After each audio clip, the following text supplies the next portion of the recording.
Yeah. Okay. Abstract class means see, in any class, if you don't define body for any method, then definitely that method should be defined as abstract method. Okay. So if there is any abstract method in any class, that class should be defined as a abstract class. That means abstract class means that class is not completed. That class is not defined completely. Okay, that is the meaning of abstract class. Okay, so how to define that abstract class, and let us see that with some examples. Abstract class. Yeah.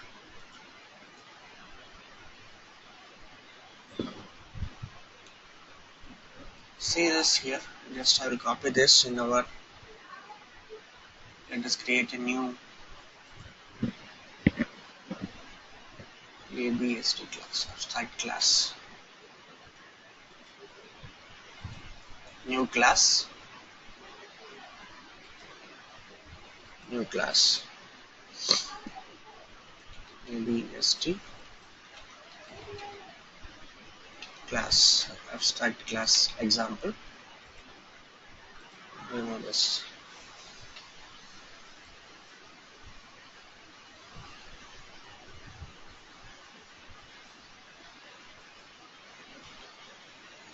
Okay, Govind, while all of you are able to see my screen, right?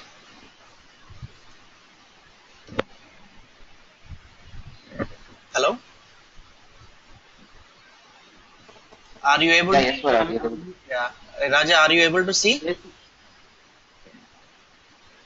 No, no, sir. Hmm? No, no, sir. It's not showing. Even No, no, you are not seeing my screen, I guess. No, you are, what is that?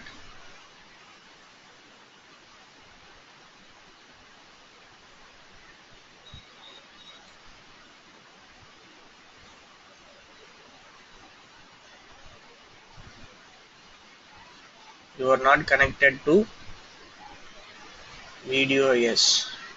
Rejoin, Rajesh. Raja, okay, okay, you disconnect and rejoin.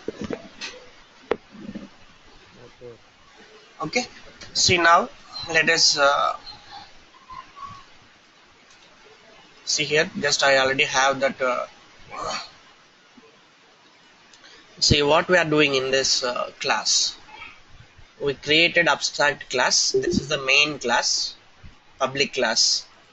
This is main public class. Say as per our core Java rules, in any Java file we can define multiple classes, but there should be only one public class. So in this core Java file we have three different classes. It is one class, second class, and it is a third class. But we have defined only one public class, and this public class name should be same as Java file name. Okay, ABST class. Okay, we'll come back to this main class later. First, let us see. This is the abstract class we defined here. See, abstract is the keyword. Should be added to the class name. Abstract, class, and the class name. And inside this, we defined two methods. What is the first method? Public, abstract, void, method 1. Public is the access modifier. Abstract is the keyword to define an abstract method we added. And void is the data type that method returns. Void means that method does not return any value. And method 1 is the method name. That means for this method 1, there is no body defined. No body is defined for method 1. So that's why this method is defined as abstract method. And similarly, we defined second method. And second method is not abstract method here. Only first method is abstract method, and second method is not an abstract method. And in the second method we defined body. Here body is already defined here, so it is not anymore abstract method. So inside this abstract class we have defined two methods, and out of that One method is defined as abstract. One method is abstract method. Since this class contains one abstract method, so this class should be defined as abstract class. Are you clear? Abstract class means a class which may contain one or more abstract methods. What is abstract method? Abstract method means just simply we define the method name, not the method body. Method body will not be defined for abstract methods. That means we can define that method body later in the subclasses. Understand? Okay, now this is abstract class. It is a class, definition is ended here. Now we are defining one more class. What is this? Implementation class. Abstract implementation class, ABS. Abstract implementation class. Just I have given some name. You can give any name here. Just simply to make it meaningful. Just I have used this name. Abstract implementation class extends abstract class. What we are doing here? We are defining inheritance. We are defining a subclass from this abstract class. So abstract implementation class extends abstract class. So this abstract class is superclass. This abstract implementation class is subclass. So inside this subclass, what we are doing? See, since we are extending the super abstract class, this subclass should define all abstract methods. All abstract methods of superclass should be defined inside this subclass. So inside this superclass, there is only one abstract method, that is method 1. So this abstract method 1 should be defined inside the subclass with the body. So inside this subclass, we are defining method 1 body. Are you clear? Now this method 1 is not a abstract class because we are defining here a body for this method 1. So now this method 1 is not anymore abstract class. And inside this abstract implementation class, there is no abstract method available. So this class is not abstract class. Understand? See, for example, in this superclass, if I add one more abstract class, one more abstract method, see inside this superclass, I am adding one more abstract method, method 3. Method 1 and method 3. There are two methods which are defined as abstract methods inside the superclass. Now, inside this subclass, I defined method 1 definition, method 1 body. Okay, but method 3 is not defined inside this subclass. Are you clear? The superclass contains two abstract methods. Out of that, one abstract method body is defined in the subclass, but method 3 abstract method is not defined in the subclass. So it is not possible. Either you should define all abstract methods in the subclass. If you don't define all abstract methods in the subclass, in that case, this subclass also should be defined as abstract class, because still this subclass is not defining all abstract methods. Still the few more abstract methods are available which are not defined without body. So in this scenario, this subclass should be defined as abstract class. See, now this error is gone. If I remove this abstract keyword, it is showing error. See that? It is showing error. What is this error? See, just look at that. What is that error? There is an unimplemented method. There is unimplemented method for this subclass. What is that unimplemented method? Method 3 is unimplemented. Method 3, still there is one method in this superclass without body. Are you clear? Govind, Bala, Raja, any doubts? See, very simple point here. This is abstract class. In this abstract class, we defined three methods. Method 1 and method 3 are abstract methods, and method 2 is not abstract method. Why method 1, method 3 are abstract methods? Because for these two methods, we have not defined a body. We have not implemented these two methods. Understand? That's why these two methods are defined as abstract methods. Since this class contains one or more abstract methods, that class should be defined as abstract. Are you clear? Now we are deriving a subclass from this abstract class by using extends keyword. This is the subclass and this is the superclass. Now in this subclass, when you are deriving a new subclass from abstract class, we should have to define all abstract methods in the subclass. That is one way. Or if you don't define all abstract methods in a subclass, then that subclass also should be defined as abstract. Are you clear this point? Either you should have to define these two methods in the subclass. Suppose now if I define method 3 body here, see if I define a method 3 body here, it is a method 3. See, now error is gone because we have implemented all abstract methods of superclass in this subclass. Inside this subclass we have implemented, that means we have defined all abstract methods body.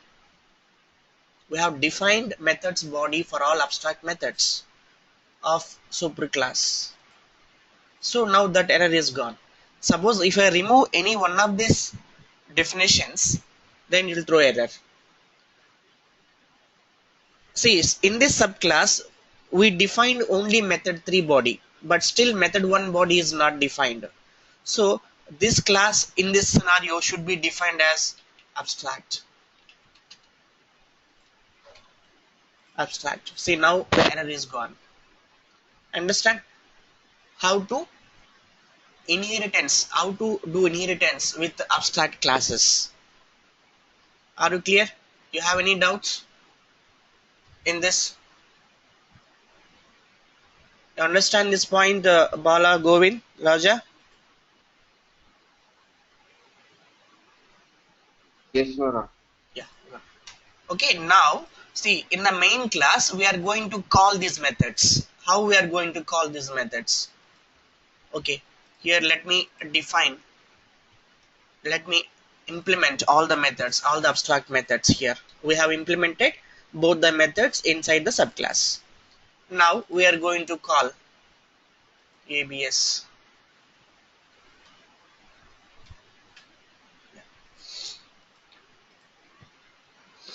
See, inside main class with the main method is important inside the public class, because this is the class we will be running first. So to run this class, main method is mandatory. We have to define the main method. So inside main method, what we are doing, first I am creating ABS IMP class object with new, and inside this I declared abstract class object variable ABS in this statement, and then to this ABS we are assigning AB IMP object variable.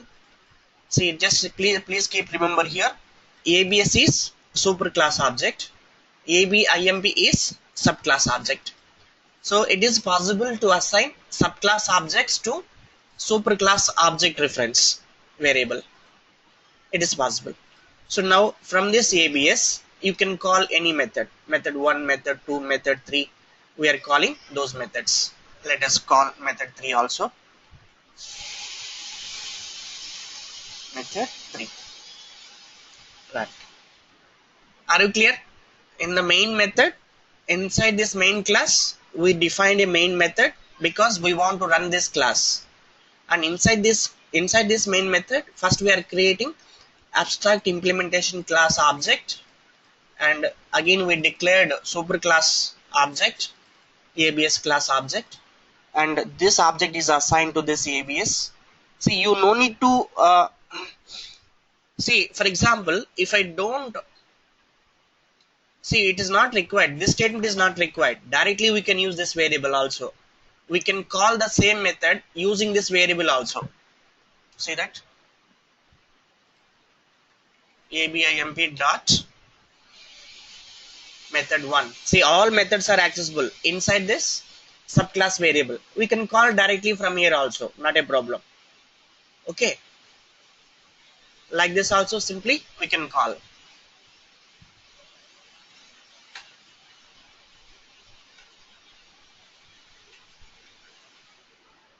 We are calling all three methods. Just simply we are calling three methods using subclass variable, and here we are calling three methods using superclass variable. See, for example, if I comment this line, what will happen? If I comment this line, what will happen?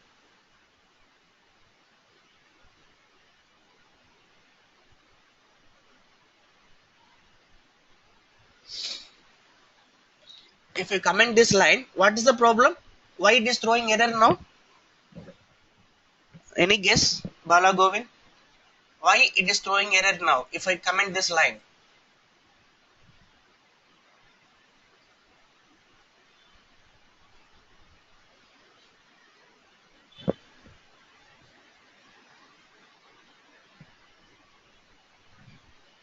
Govind,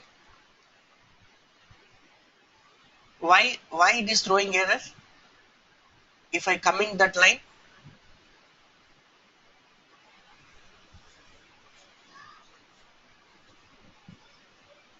Don't assign anything to ABS. Now ABS It is doesn't know where it is defined. no, not that one. See, now see, if I comment this line, in this line what object we are creating? Abstract implementation class we created object, correct? For this class we created object. But what this ABS contains now? Yeah. What we have defined here? Just simply we declared a variable, but we have not created an object here in this line. Understand? In this line what we are doing? We are doing two things. First we are declaring this variable, and in this statement what we are doing? We are creating abstract implementation class object by using new keyboard, and this object is assigned to this variable. That means in this statement we are creating an object. First we are declaring the variable, after that we are creating an object, and that object is assigned to this variable. So there are three things are happening inside that line, inside this statement. First declaration, and after that we are creating object, and this object is assigned to this variable. Understand? And when you come to this statement, what is there? Only declaration is there. There is no object created, and there is no object assigned to this ABS variable. Understand? So without creating a object, can you call the method? We can't call the method without object reference. Understand? Now at present ABS is not an object. No object is assigned to this ABS variable. So it is not possible to access the methods using this variable. But using this variable we are able to access the methods because we created object, and that object is assigned to this variable. So using this variable you can access the methods. But here ABS simply it is a declared variable, but no object is assigned to this variable. So that's why it is throwing error. Understand? See that it is not initialized. That variable is not initialized. It is empty. There is no object is initialized to that variable. By commenting this line, what is happening? This ABIMP already assigned with an object. Understand?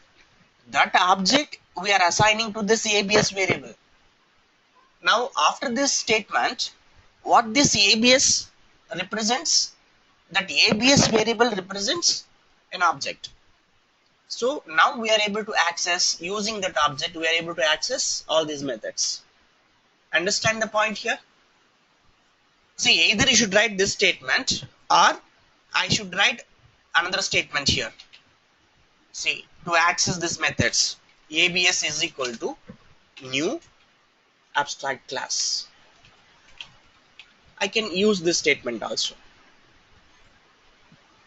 ABS class, correct, right?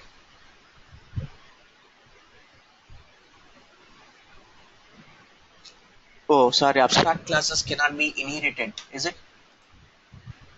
Abstract class cannot be inherited.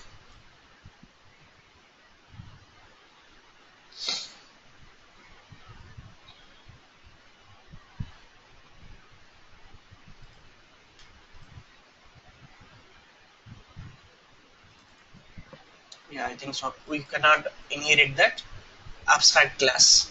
See that? Cannot instantiate the type abstract class because this class is abstract class. So the abstract class cannot be inherited. It is an important point, okay? We missed it. Abstract class cannot be inherited.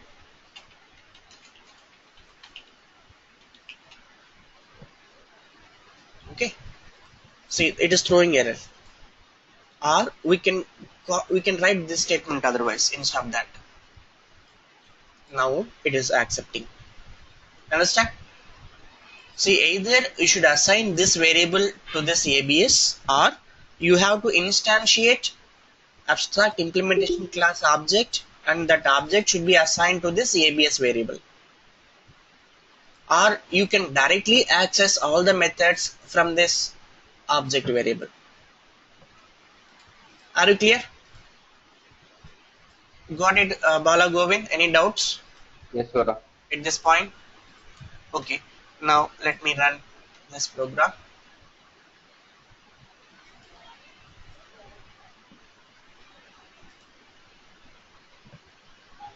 See, it is printing two times.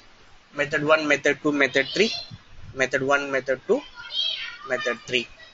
Two are printed. First one is start using ABIMP variable. Second one is using ABS variable. Okay. So we can use this statement. Both will be working fine. Either this or this one. Are you clear? What is the abstract class? Abstract class means nothing but if the class contains any unimplemented methods, that class is called abstract class. If there is any methods which are not implemented, that method should be defined as abstract method. Unimplemented methods. Understand? Without implementation of, Yes, sir. yeah, that is called unimplemented methods. I can say unimplemented methods. Unimplemented methods. Govind, are you clear?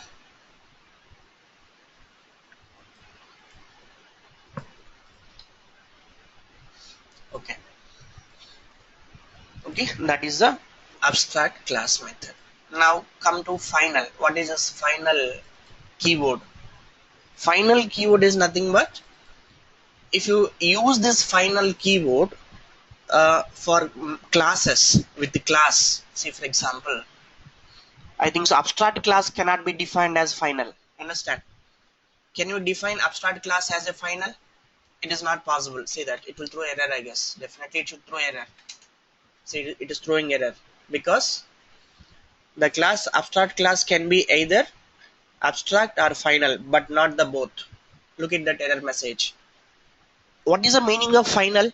If you define any class as a final, that class cannot be inherited. Understand? See, if we define what is the meaning of abstract class? Abstract class means the class contains some unimplemented methods. So those unimplemented methods should be implemented in the subsequent subclasses. Understand? That is the purpose of creating abstract class. See, I don't want to define all the methods within this class itself. I defined only method 2 here, but I want to define this method 1, method 3 in the subsequent subclass. So that's why I didn't define here method 1, method 3 body. So that's why I define this class as abstract class. So I want to define these two methods in the subsequent subclass. So when you can define these two methods in the subsequent class, this class should be inherited. Only then we can define that in the subclass. But if you define a final, that means abstract means the abstract class should be inherited. Understand? Because to define the unimplemented methods in the subsequent subclasses, the abstract class should be inherited. Understand? That is the meaning of abstract, correct? But if I add a final to abstract class, what is the meaning of final? If you define any class as a final, what is the meaning of that? That class cannot be inherited. That is the meaning of final. See, both are contradictory. The abstract means this class should be inherited to define unimplemented methods. That is the abstract method, abstract class. What is the final means? That class should not be inherited. Both are contradictory. So that's why the final should not be defined for abstract classes. Then let us see where we can define that. Let us take any other class where we define inheritance here, right? Yeah, let me open this. See, this is a mobile class. Suppose if I define this mobile class as a final, see that now it is throwing error here. Why? Because we are inheriting this mobile class inside this Galaxy S5 subclass. Since now mobile class is defined as a final, this mobile class cannot be inherited now because it is defined as a final. But here we have inherited this mobile class, so it is wrong. So it is throwing error. See, the final class mobile, the type Galaxy S5 cannot be a subclass for the mobile class which is defined as a final now. So if I remove this final, that error won't be there. See, error is gone. That means the final class cannot be inherited. That is clear, right?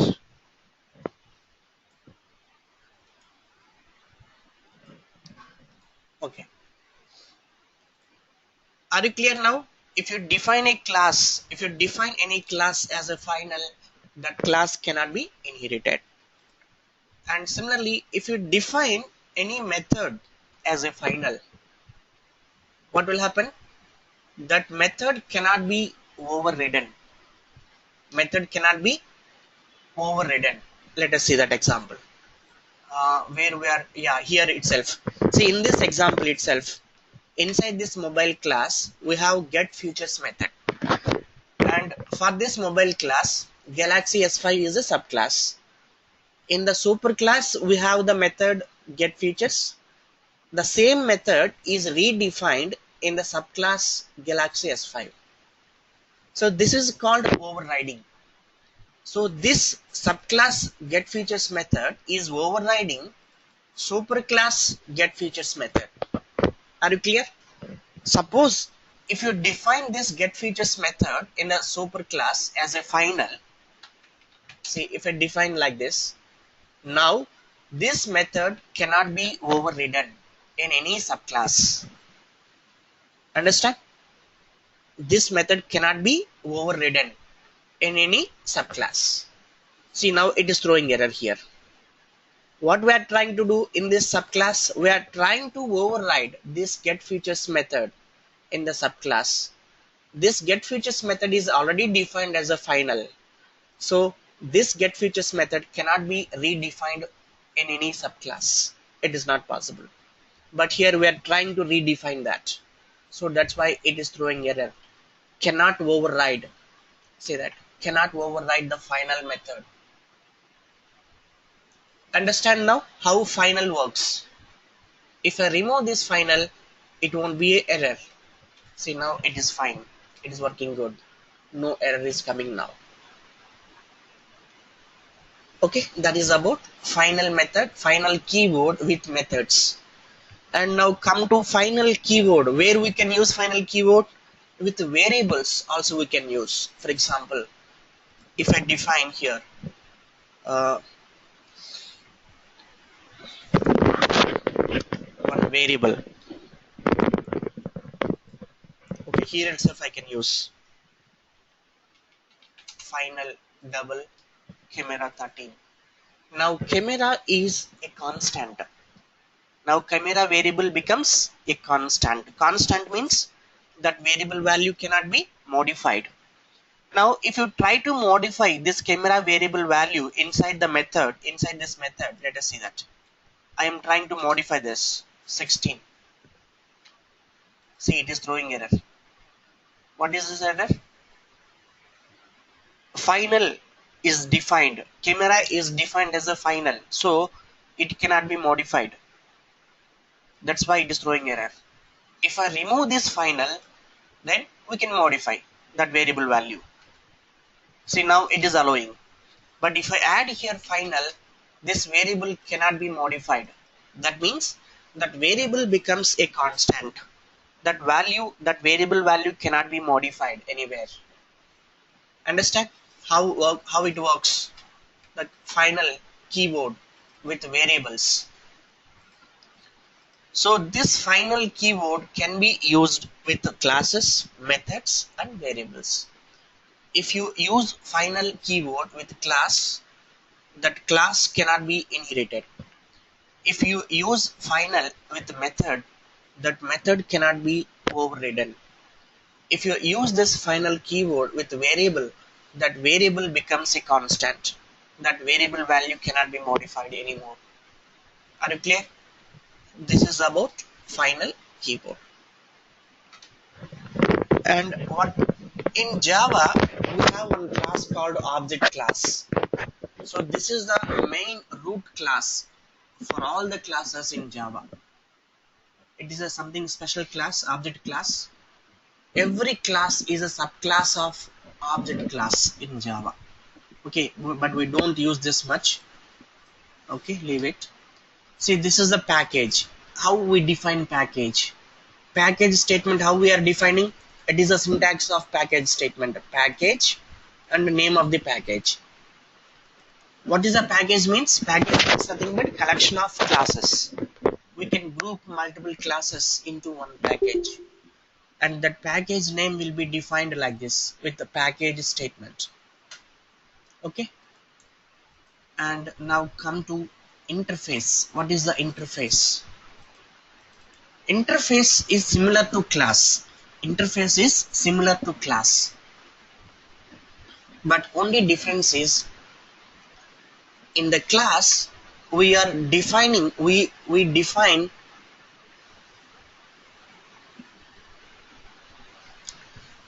what Govin? Before when? What is the question, Govin? Before when we added final, error is thrown. Correct. No, see, when you want to add, you can add final to any method. Suppose if you don't want override that method, that is a final definition. I don't want redefine this method in any subclass. In that case, we should define that method as a final. You got my point? If you don't want redefine any method, I don't want to redefine this method. This is the final method. The same definition should be used across the subclasses. I don't want this method be redefined by any subclass.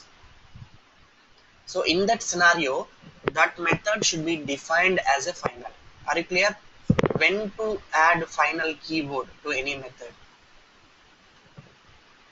Got this point, Govin?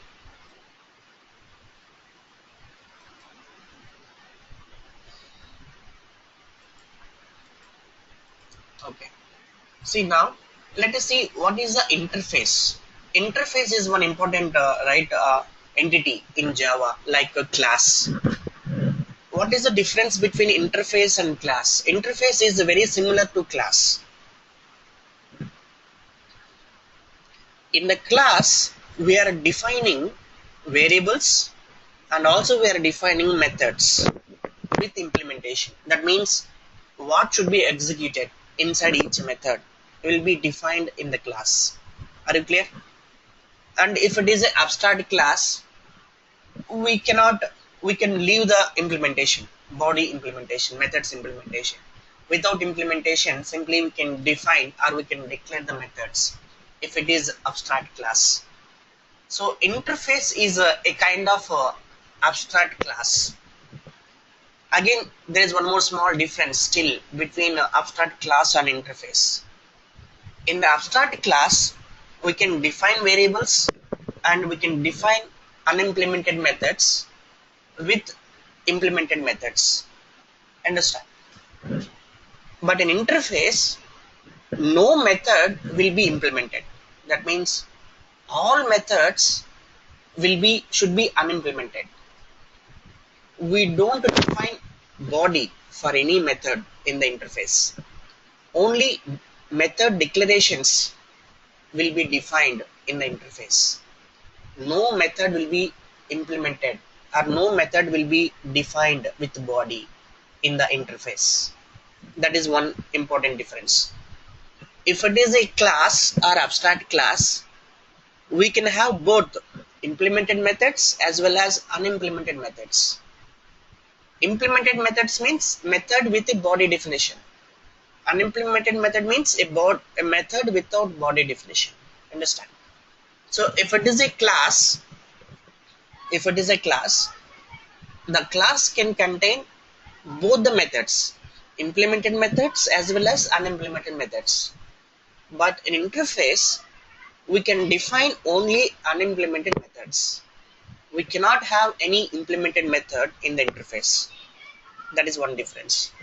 Another difference is in the class, we can define variables, but in the interface, we cannot define any variables. We can define only constants in the interface. Are you clear?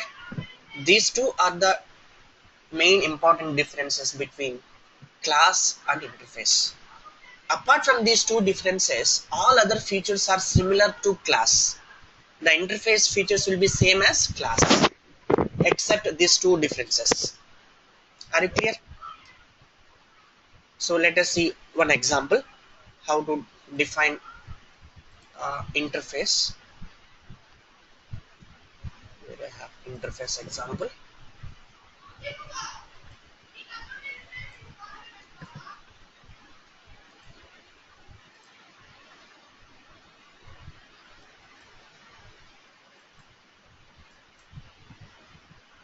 Let me define a new class, interface.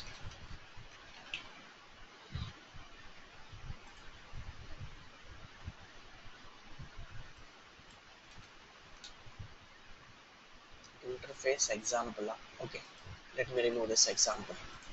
Interface. Now let us see that how we define interface. This is the interface. Just this is the main class with the public. It is the main class, and this is the interface. See, the syntax is same as a class, but only keyword is changes here. It is interface, not the class. Interface name, and here we define methods, list of methods without body. List of methods without body. Like this we define interface. Once you define the interface, these methods implementation should be defined, right? Every method should be implemented somewhere. How you can implement interface methods? Within the interface, we are not implementing, we are not defining the methods implementation. But where we can define methods implementation? Inside subclasses, inside the classes, we can define these methods implementation. See that how to do that, how to implement interface methods. To implement interface methods, we are defining here a class, a rectangular class, implements shape 1, shape I, shape interface. You see here, implements is the keyboard. To define, if you want to define any interface method inside some class, that class should implement that interface. That means, what is this meaning? This class is implementing this interface. So how it should be defined? Class name, implements, interface name. It like if it inheritance, like inheritance. In inheritance, what we are doing? Class name, extends, superclass name we'll be using, right? In the same way, the interfaces will not be inherited. What interfaces will be done? The interfaces will be implemented by other classes. How it will be implemented? By using implements keyboard. By using implements keyboard, we are implementing the interface in other classes. So this is the syntax. Now inside this class, we can define this area method, and we can define this print dimension method. So here we are defining both the methods body.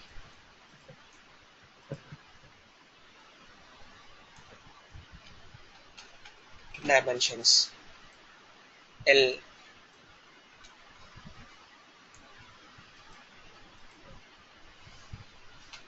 equal to plus W equal to W.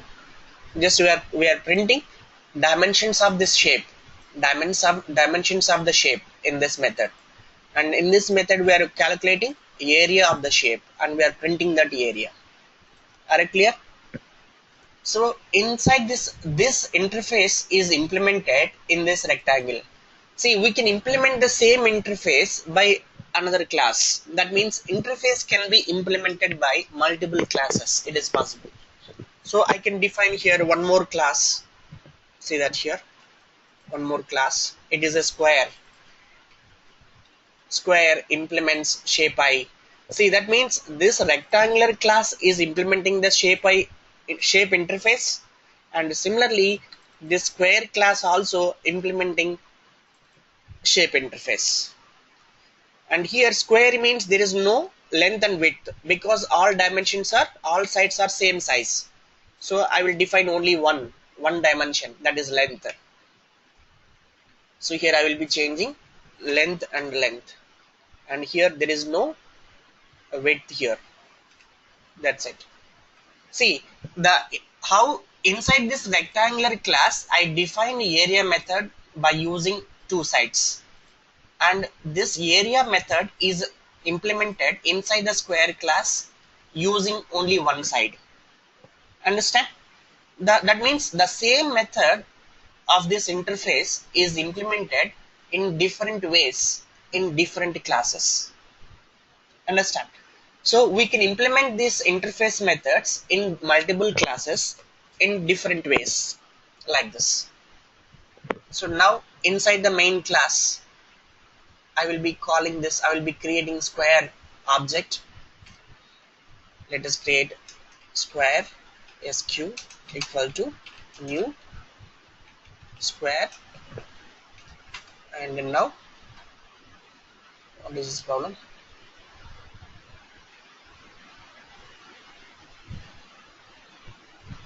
square u is not there. Yeah, okay. Sq dot area, I want to print that area, and sq dot dimensions, print dimensions. Are you clear? And assign that value sq dot l. We have to assign sq dot l is equal to some 20. I am assigning l value to 20. So now just see here, I created a rectangular object, and here we created square object. For this rectangular object we assigned length and width, and after that we are calculating the area and dimension also. I will print here.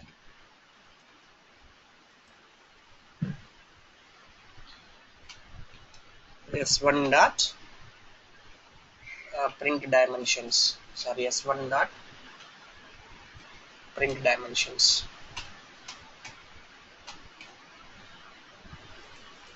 Okay, done. Now run this program. What is error?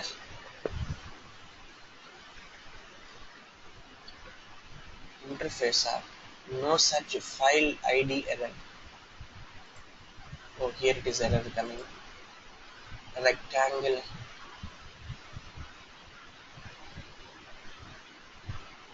Type rectangle. Oh, sorry. This class is already defined in some other Java file. That's why it is throwing error. I can rename it. Simply, I will remove this E. Already coming.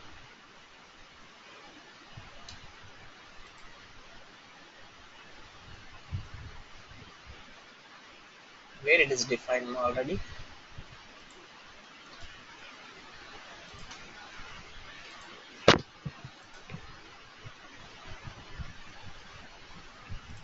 Okay.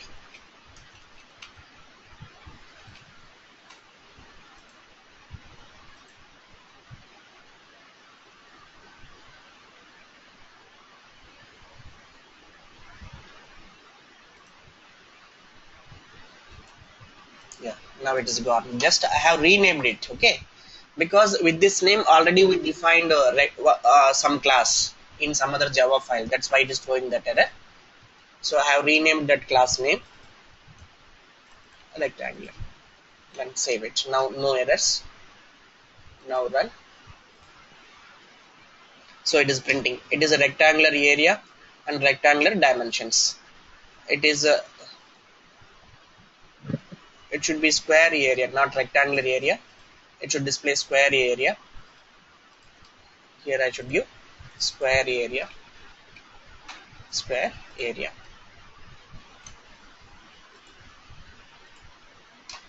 Okay, square area 400 and dimensions 20. Clear now how to use interfaces, but we don't use interfaces in our Selenium, don't worry. Okay, it is but just to get to know what is the interface, how to use, how to define interfaces, we are discussing this. S1, yes, right here we declared S1 as a shape interface. It is interface variable, and to this interface variable we are assigning R1. To R1 we assigned object. Understand? This R1 object we are assigning to S1. Understand? Now S1 contains object. Any doubts, Subala, in interface?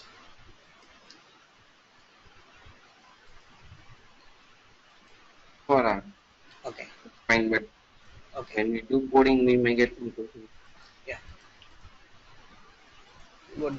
So Concept is okay. yeah, fine. And now come to the last, right? One more important topic: exception handling. This we'll be using in every Java program. Exception handling we should use in every Java program. It is very important. Yeah, polymorphism we already covered, Govind. See how we covered polymorphism. What is the meaning of polymorphism means? What is the meaning of polymorphism? In Java, one object can have different forms. Different. That means one object can change into different forms. See how it is. For example, in this program itself, I can explain you polymorphism concept, how it is. See this S1. What is this S1? It is a interface variable, right? S1 is an interface variable at present. At this statement, S1 is interface, shape interface variable. Now in this statement, what is S1? S1 is a rectangular object, correct? Because to this S1 we assign here R1 variable. What is this R1 variable? A rectangular object. So to this S1 we assign here rectangular object. That means now in all these statements S1 represents a rectangular object. Understand? See, before this statement, what is S1 represents? Just interface. S1 represents interface object. But now in these three statements S1 represents a rectangular object. Now similarly I can assign here, see, I can write here one more statement, S1 equal to SQ.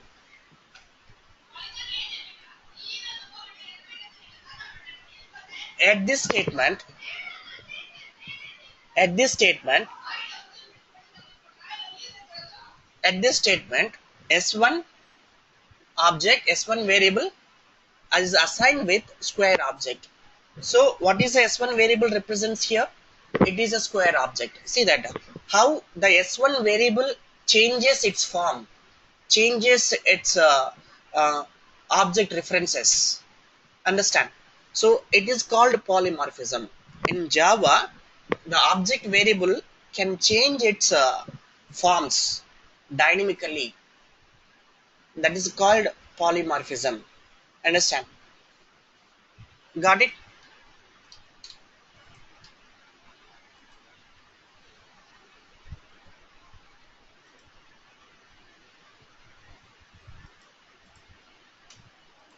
Okay. Now let us see exception handling.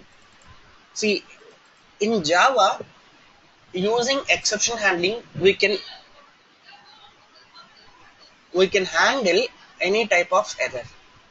We can capture any type of error in the Java program using exception handling mechanism, and we can recover that error using this exception handling mechanism.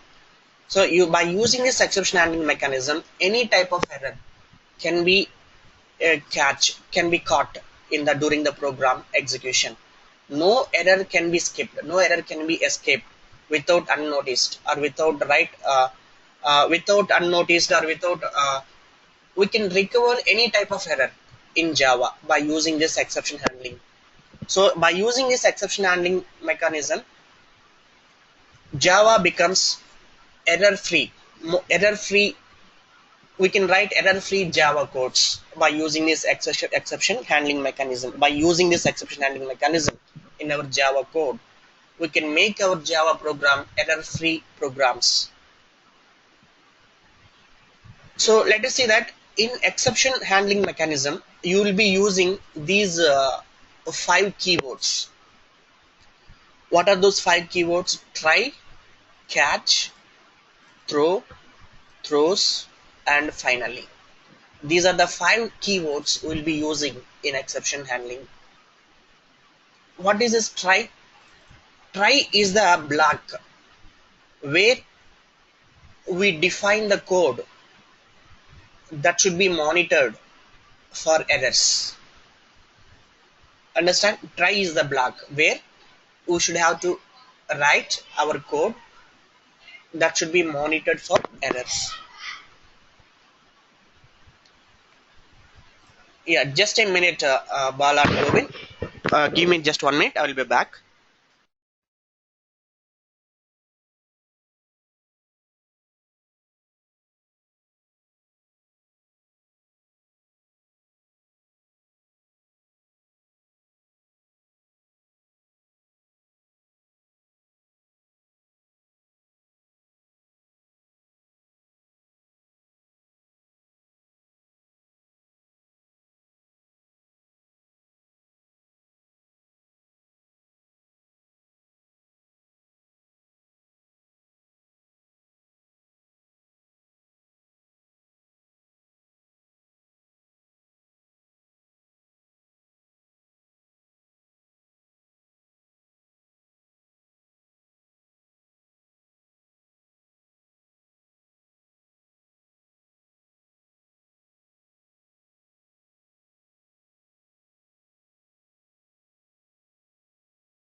Yeah, hello Bala, Govin.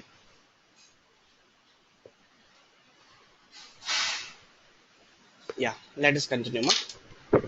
See, in exception handling, we'll be using these five important keywords. Okay, in the try is the try block where we define the code and that should be monitored for errors. And the catch block is the block where we define some recovery actions where it will catch if any error occurs. Automatically control will come to this catch block. Suppose during the execution of try block, if any error occurs at any statement, immediately execution will stop that try block execution and control will come to catch block. So in the catch block, we can write the code to recover that error, or what is the next step you want to execute if that error occurs. So that should be defined in the catch block. Are you clear? And throw. What is this throw keyword? So throw keyword we can use to generate an error, an exception through scripting.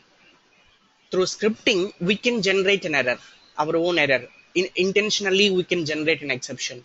We can generate an error by using this throw keyword.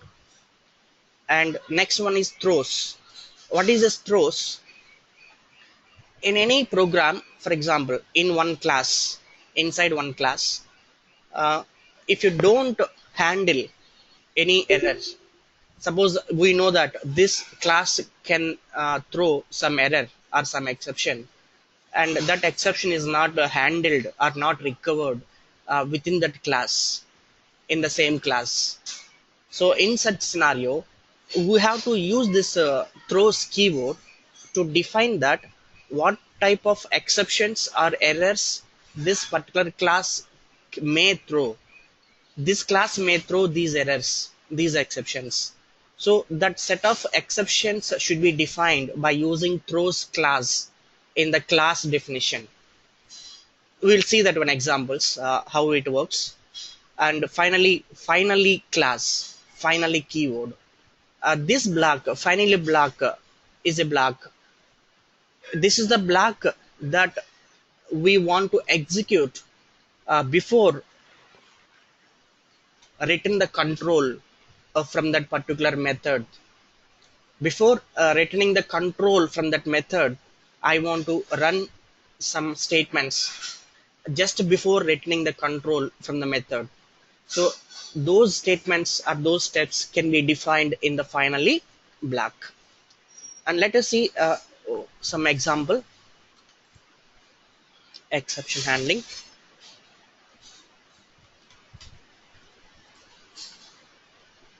Define new class. Exception handling.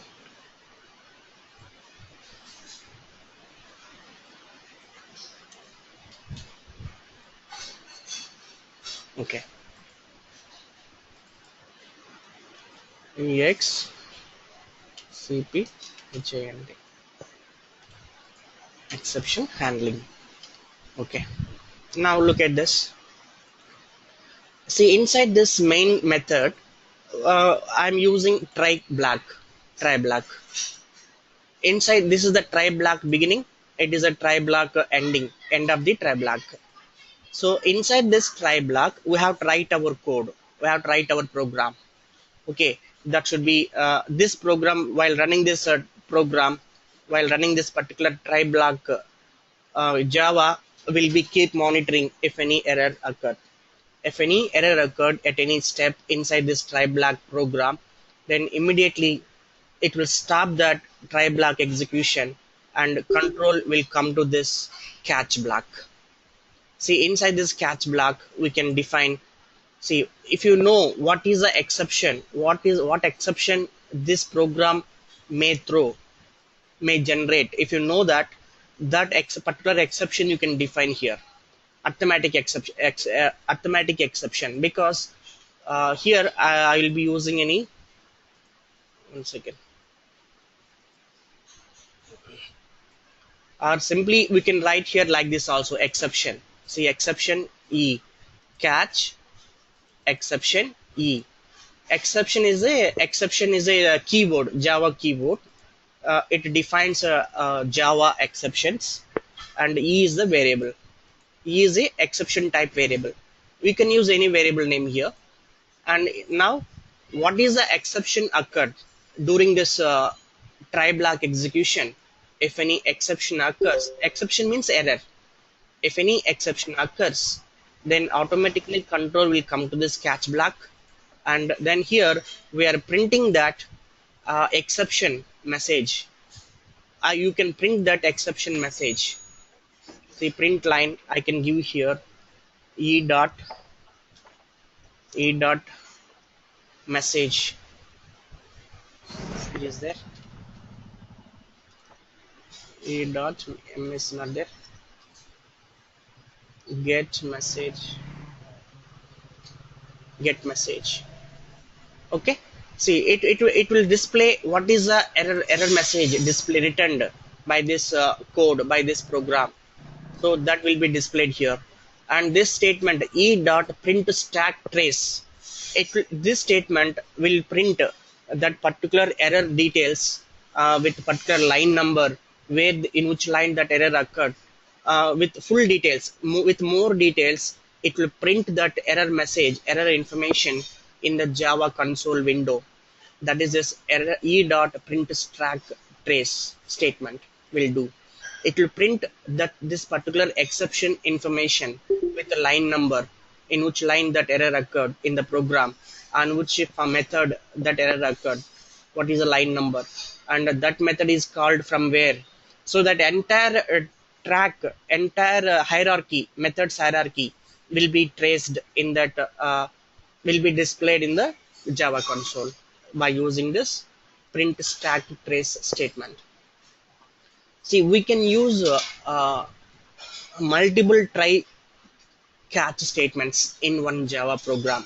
See, in this Java program, I have used two try catch blocks. It is one try catch block, and it is another try catch block. For this try, it is the catch. For this try, it is the catch. Understand? So every try block should have a catch block. There should be catch block for every try block. Understand? But we can use multiple n number of try catches in the Java program. Are you clear? And then see here, finally class is defined, finally block is defined here. That means before returning the control from this main method, so this block will be executed. Understand? Just before. Yes, Govin.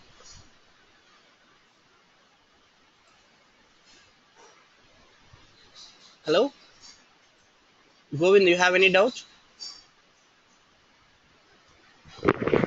Hello,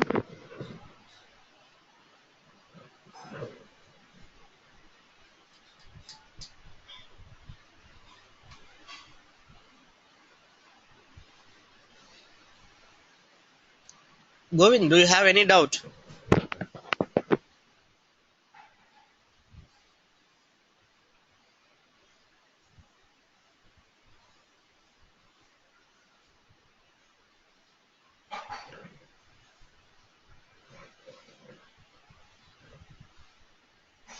Okay. Okay, so try block and catch block. For every try block, there should be a catch block, and we can use multiple try catch blocks in one Java program. And here I defined a finally block. This finally block will be executed just before uh, control returns out from this main method. Okay, just before come out from this main method, it will be running. This block will be running. Understand? And see that here, one more thing. Here, this is another class. It is another method, public static void method. And this method throws, see here I'm using throws keyword. This method may throw arithmetic exception, because I will be using some arithmetic statement inside this method. This arithmetic statement sometimes may throw error, may throw exception. See here, I am throwing here by using throw statement. I am throwing this exception manually using throw statement. See here, for j equal to 0, if j equal to 0 and I equal to 0, what will happen? I minus j will be 0.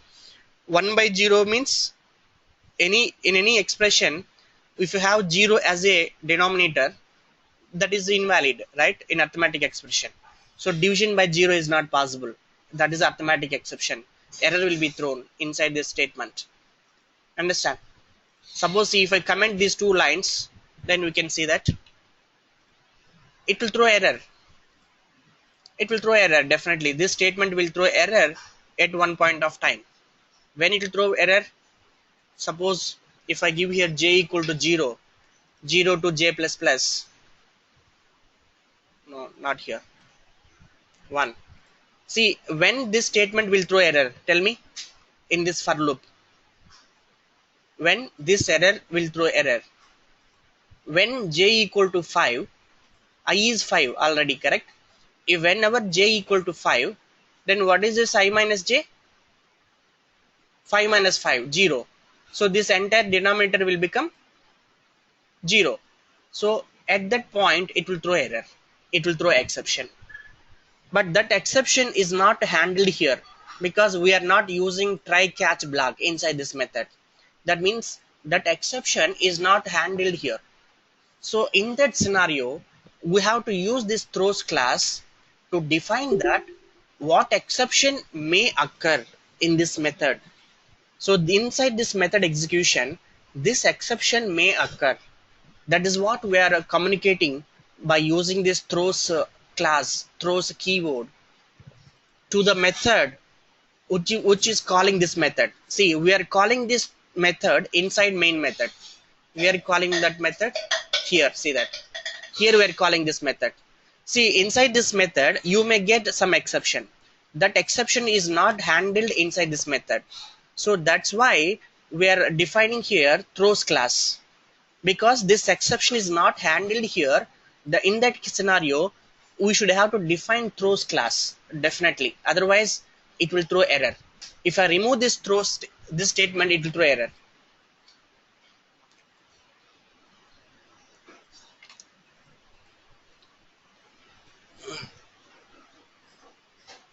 See, it will throw error. Why it's not throwing error?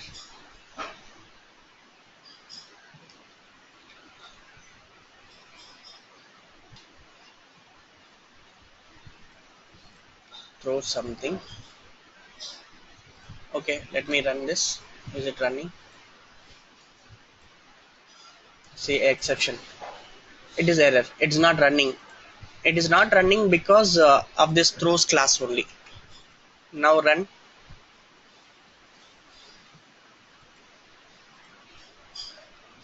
Still by 0 exception. Line number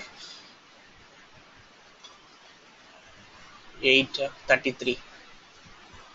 Line number 33. Where is this one? This is the 33.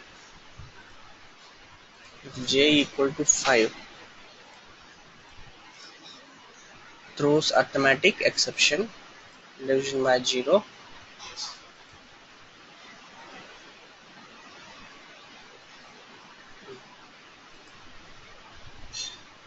Save this.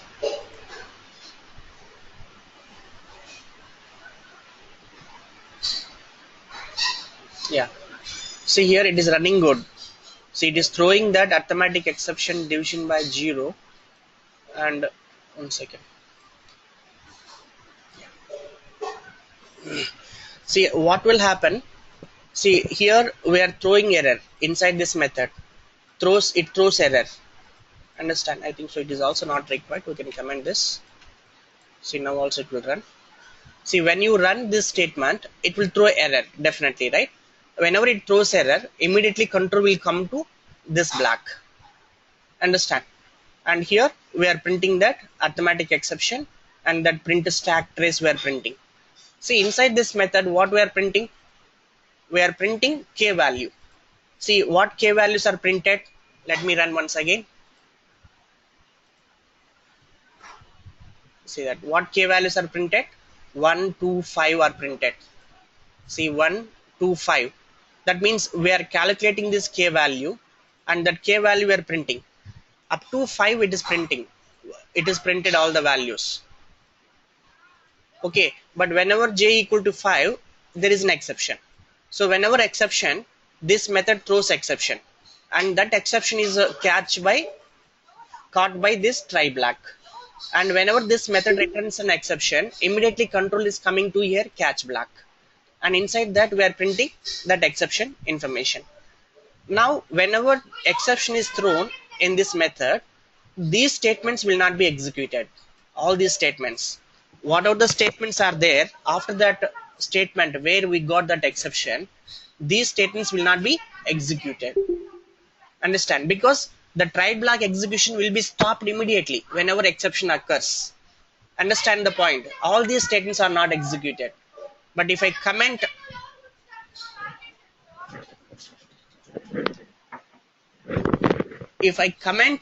this line, and then if I run this program, what will happen? It will execute all these statements.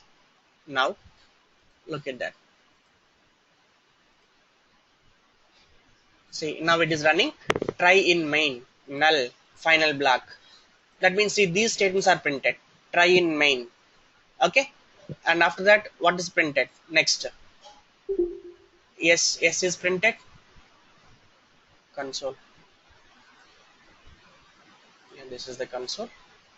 Null is printed. Why null is printed? Where is the null? So str value is null, I guess. What is str value? Null. So this string is not equal to yes. That's why it is not printing the statement. Correct? Okay. So null pointer, null, and then final block, and it is coming final block. Okay, let us do 1 second. Here I assigned yes value. Yes, I am assigning. Now it should print yes, and then it should come control to final block. Now run. See, try in main, yes, and then final block is executed. See, first main program execution will be started, then it is printing this line, and then it is coming to the try block. Inside this try block, this if condition will be passed, so this yes is printed.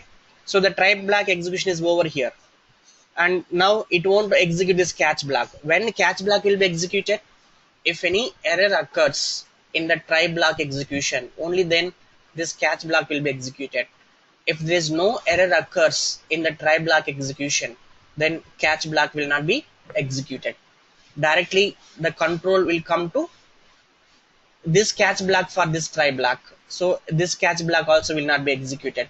So there is no more program to execute. So directly it is coming to final block. In the final block we are printing this message. So only these three messages it is printing. Try in main, yes, and final block. Are you clear? See here, 5 keywords. How to use these 5 keywords in the exception handling in the Java. That is important. Try block, catch block. In the catch block, this syntax is important. We have to define exception, and if you know particular exception, specific exception, we can use that specific exception name. If you don't know what type of exception may occur during the try block execution, then you can use this exception, general exception term. And if you know very specific exception type, then you can use that exception type as exception name, arithmetic exception, and you can define that exception variable.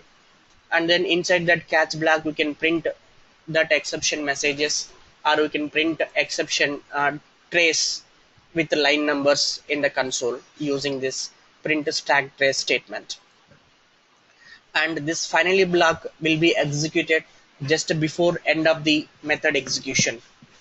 Okay, and here throw statement. See how to generate errors in the program manually using throw statement. Throw new and we have to specify what type of exception you want to generate, arithmetic exception, and what is that exception description. You can give any description here, any user messages you can pass it here, and this is the arithmetic exception.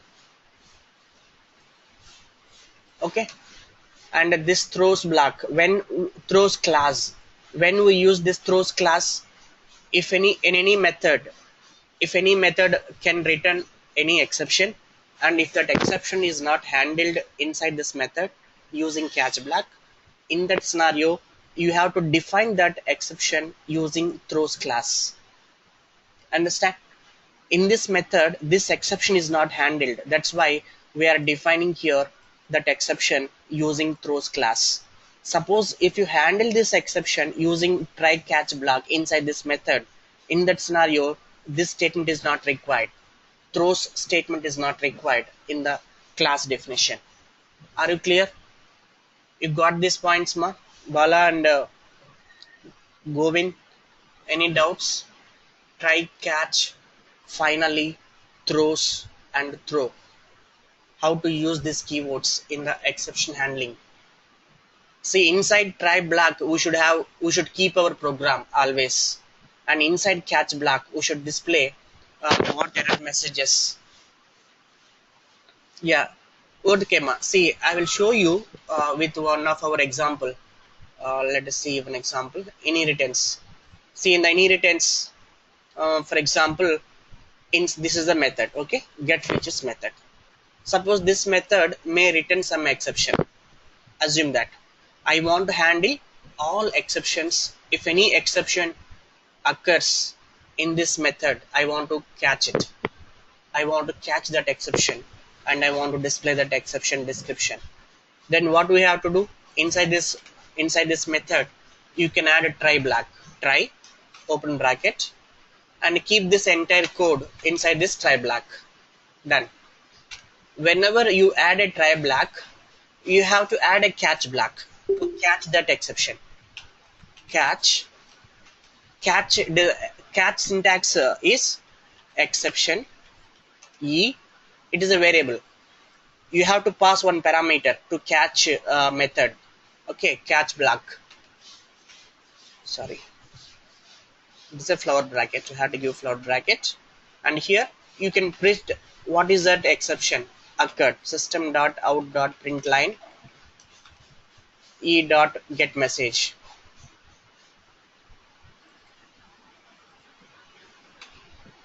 That's it. So that means for this particular code you have added exception handling mechanism. So if any error occurs during this method execution, that error will be caught inside this catch block, and that error message information will be displayed in the Java console. Are you clear? So that you can continue the next Java program. The execution will not be stopped here. The Java will continue the execution because you have handled that error inside this catch block.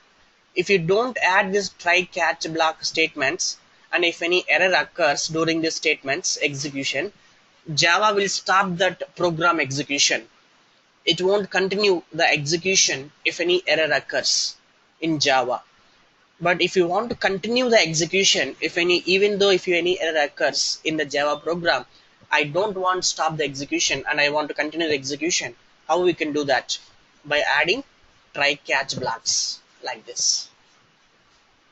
Are you clear, Govind? Now you got it? How to use try catch blocks. Try catch blocks should be added inside each method, inside every method. See, for example, you go to any method. Okay, you can add try catch blocks inside every method. We can add try catch block. Stack, I'm going to stack, it's not defined. Okay,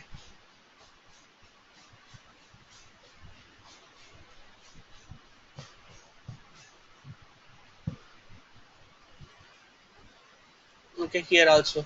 See, in any method, see, this is the method, main method, right? Inside main method you can add try catch block, because main also one method. This method also can return some exception at any point of time.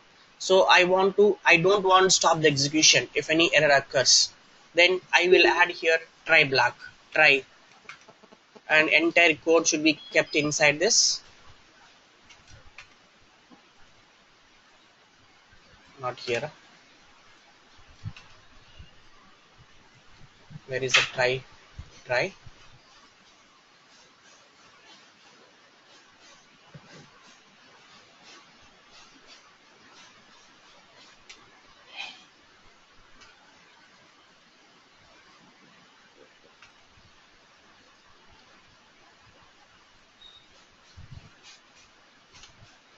Now right here catch.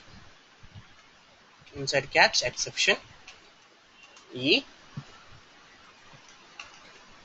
and e dot print stack trace. E dot print stack trace. That's it. So like this, we can add try blocks to any method. To every method, we can add this try block. So it is a good practice always while writing the Java program.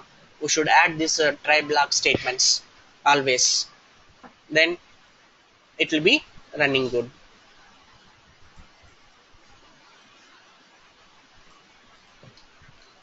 So any doubts?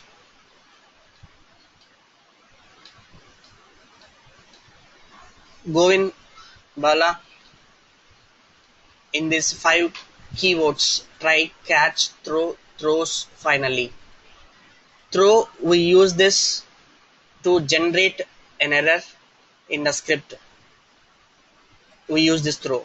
When we use throws class, throws keyword, if any exception is not handled in the method, then we have to define throws. We have to define that exception using throws class in the method definition.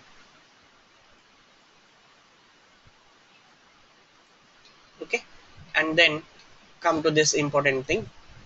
In Java, there are 2 exception classes. The main important class is throwable, is the main class in exception. Throwable is the main root class, exception class. This class has 2 subclasses. One is exception, another one is error.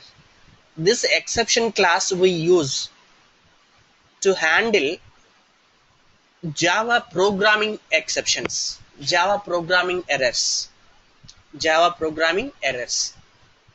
and this error class will be used to handle runtime errors, Java runtime errors.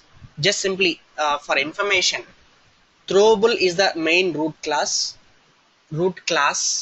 in the Java, root exception class, error class, throwable, and it has 2 subclasses. One is exception class, another one is error class. This exception class we are using, see that inside catch block we are using exception, right? What is this exception? This class, exception class. What is the use of this exception class? To handle any Java programming errors, we use this exception class. And when we use this error class to handle Java runtime errors, that means the errors which cannot be handled by using this try block. Okay, there could be some errors that can be handled by Java runtime virtual machine.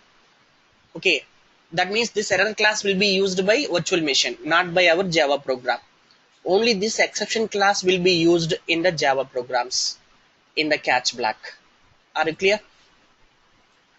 Throwable is the main root class and it has 2 subclasses, exception and error.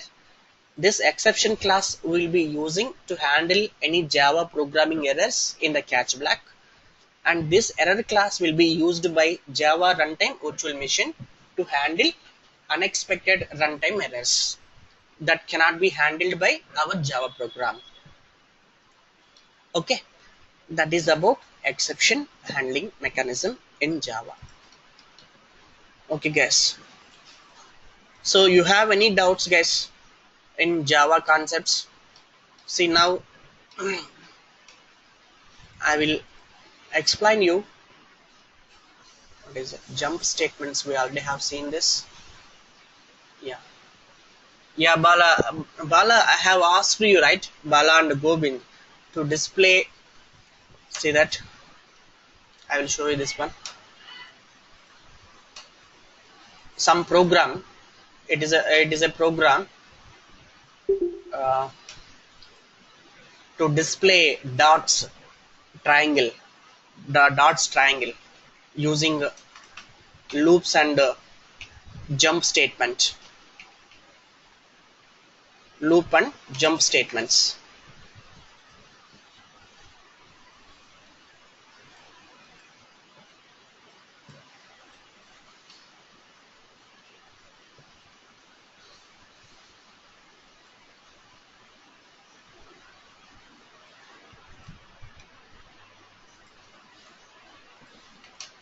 Okay, see it is a see that here I'm using to print. It will print numbers. It will print numbers in center triangle. It will print numbers in the center triangle shape. See, number of rows 5. Let me run this to understand how it looks. See that 5 rows are printed, numbers triangle in 5 rows. Got it? See that here I am using, in this program I am using for loop and also jump statement I have used. See here there are two logics here. It is the for loop without jump statement. Okay, and here it's another logic using for loop with jump statement. See that continue for one. See here I define a block for one block, and here I am using continue. I want to continue. I want to move the control to for one block. Whenever you run this statement, what will happen? The control will go to for one block directly. So this is called jump statement. Understand? And here I am using break statement, break jump statement in this logic. So there are two logics I have given. One is using for loop with break, another one for loop with continue jump statement. See, in both the logics it is printing triangle, numbers triangle.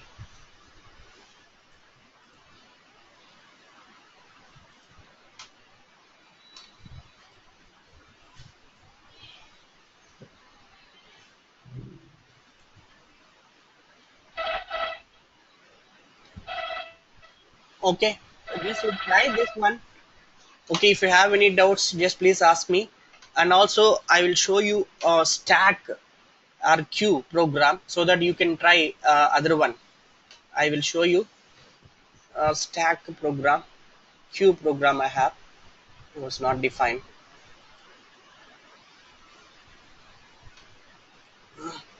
A sorting array. Sorting array, have you done this? Sorting array, not written. This program was not written.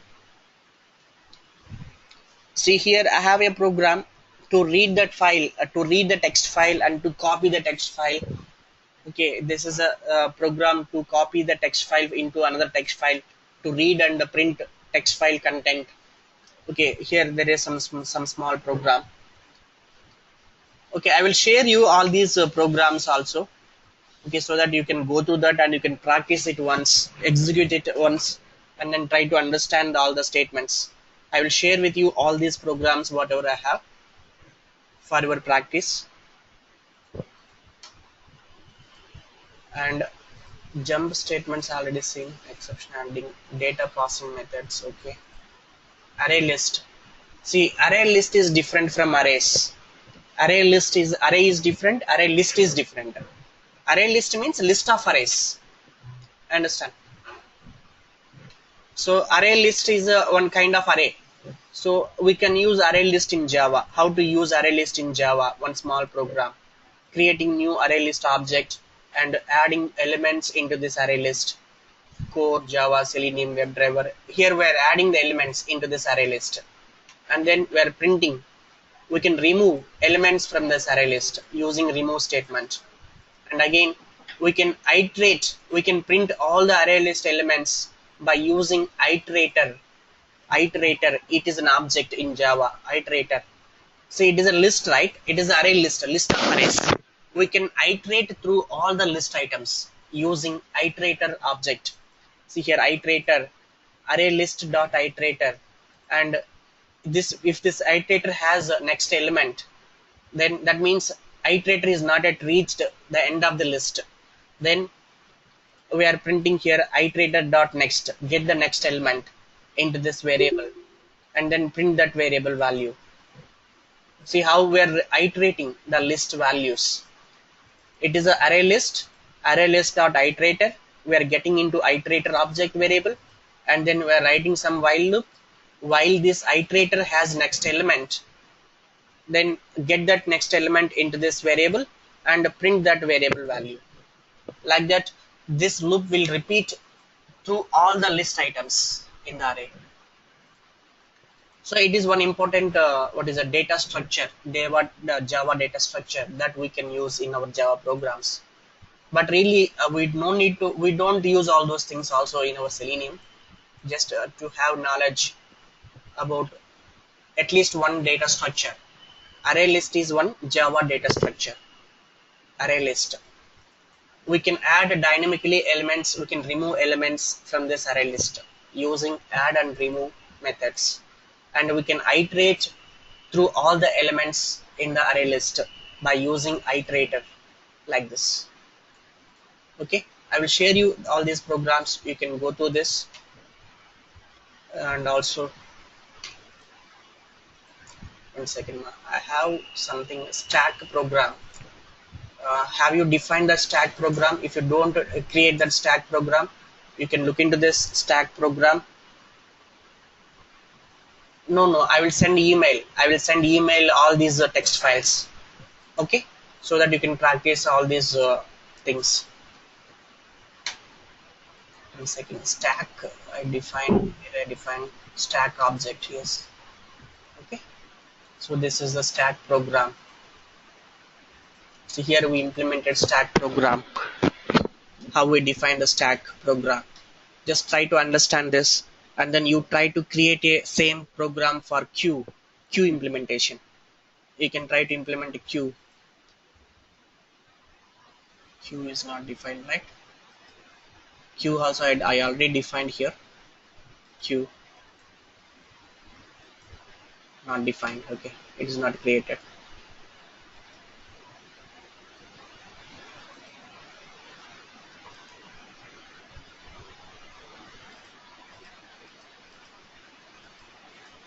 Okay,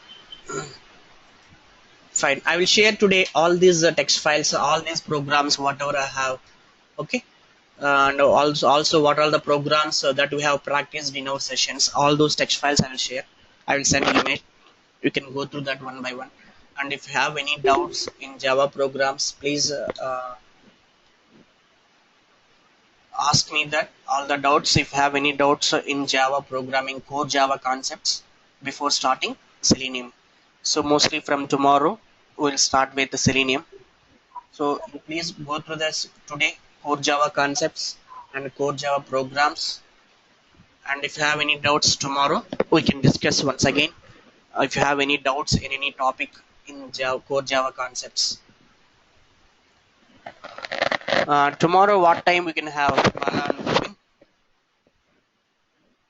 So from tomorrow, we can have 1 hour sessions daily. So that mostly, right, it will take another, how many classes we have? Let me show you that I have schedule. Let us see our schedule.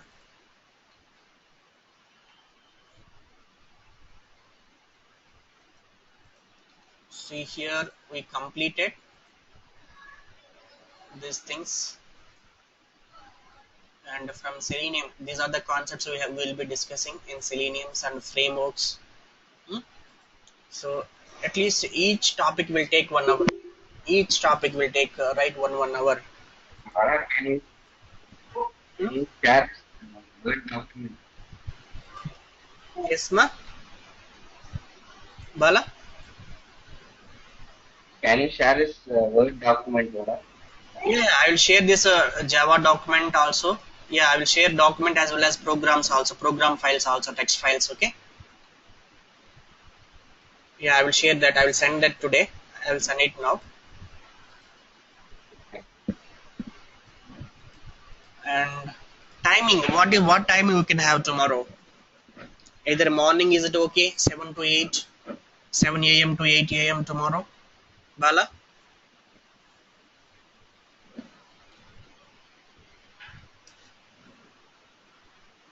Uh, Hmm. yeah, the timing is fine for me. Okay. 7 a.m. or 6 a.m. 7 a.m. should be fine. 7 to 8. Hmm. 7 a.m. to. 7 to 8 will be fine. Yeah, yeah, that's fine. That's fine. Then good. So Govinda, for you also it's okay, right? So tomorrow our daily, right, we'll try to have the session at 7 to 8 a.m. 1 hour. So let us discuss one topic daily. So let us start from tomorrow. Selenium, starting with introduction of Selenium and IDE. Hmm? Then we'll go one by one. So before that, you go through all core Java concepts. I will share it, this document and all the text files with you. You please go through this core Java concepts and come up with any, if you have any doubts, we'll discuss one more time, or I can show you that one more time, that topic, whatever you need. Hmm? And right, mostly right, let us try to write from Selenium. Once we start the Selenium, you also try to write, do coding or programming immediately, or write as much as possible, because you will be having sessions daily wise, so you have to do some practice immediately. So once we start the Selenium, I want you also do some hands-on immediately as much as possible. Okay. So only then, right, you feel that Selenium really, right, you are learning. Otherwise, simply if you keep listening, it won't be effective and it won't be useful also much without doing hands-on.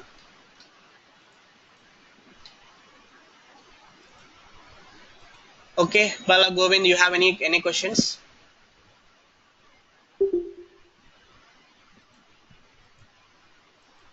No, Bala. Okay.